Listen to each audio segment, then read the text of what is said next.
Wala pong nagtanong sa atin.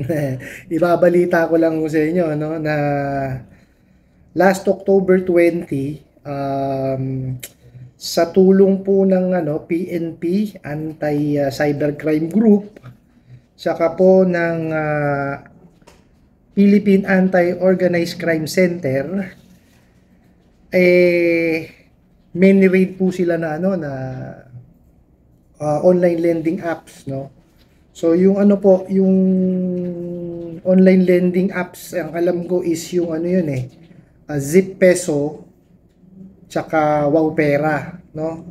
Bali nag-ooperate sila under Golden Coin Lending Company, no.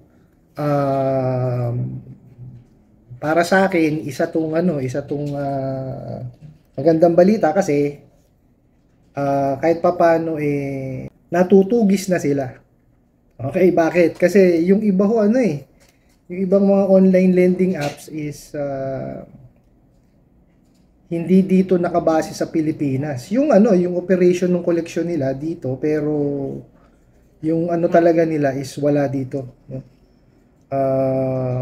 Actually may mga balita pa nga nagma-money laundering sila, no? So for me, ito isang magandang isang magandang balita, no?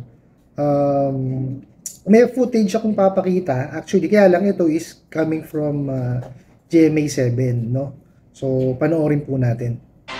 Sa ibang balita, sinalakay ng mga otoridad ang isang online lending company sa Makati na umano'y nangaharas sa mga kliyenteng hindi nakabayad. Isang vlogger ang nag-livestream habang nagaganap ang operasyon na ikinagalit ng mga kaanak ng mga empleyado ng kumpanya. Nakatutok si Nico Wahe.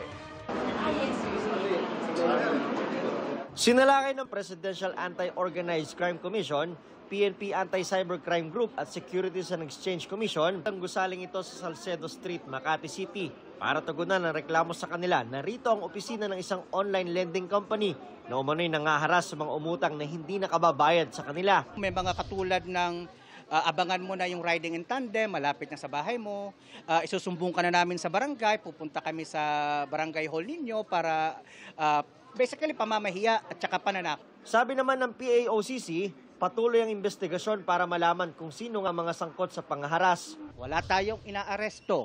Meron ho tayo ritong being held for questioning. Tinatanong po namin sila kung ano yung partisipasyon nila doon sa alegasyon na binitawan laban sa kumpanyang ito.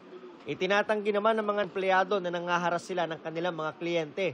Hindi rin daw sila illegal. Nire-remind po namin yung mga client namin, especially yung mga due date and yung mga overdue client namin. Just to remind, our company naman po is registered in Securities and Exchange Commission and tinuturo sa amin yung memorandum na binibigay ng Securities and Exchange Commission, especially yung Memorandum 2018 na bawal nga mangharas. Mahigpit ko kami sa SOP ng compliance ng SEC at sino mang nagkaroon ng violation, binibigyan namin ng warning or terminated. Ayan, nakita nyo naman po, no? May sinasabi pa yung yung manager daw na hindi naman daw sila nanghaharas, no? Well, it's up to to sa PNP natin, no?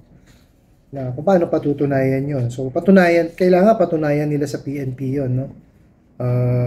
Kung talagang hindi nila ginagawa yung panghaharas, no? Kasi may mga complaints kasi natanggap so hindi naman po pwedeng umakto ang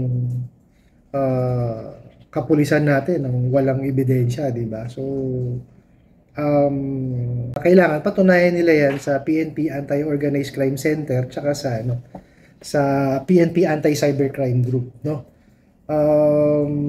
I hope marami pang ganito na na mga raids na mangyari, no, dun sa mga illegal na online lending apps, no, lalo na dun sa mga abusado. Bago po matapos ng video na to, no, inianyayahan ko po kayo na sumali dun sa ating raffle, no. Nag-run po siya last October 15 and will end siya this coming November 15. Ang draw date niya po is November 19. pakipanood niyo po yung parapol ni Boss Rai para po dun sa mechanics. Okay po? And kunin ko na rin po itong opportunity na to para magpasalamat po sa lahat na sumusubaybay at tumatangkilik, no, sa aking mga videos, no. Lubos po ako nagpapasalamat, no, sa inyong pagsuporta.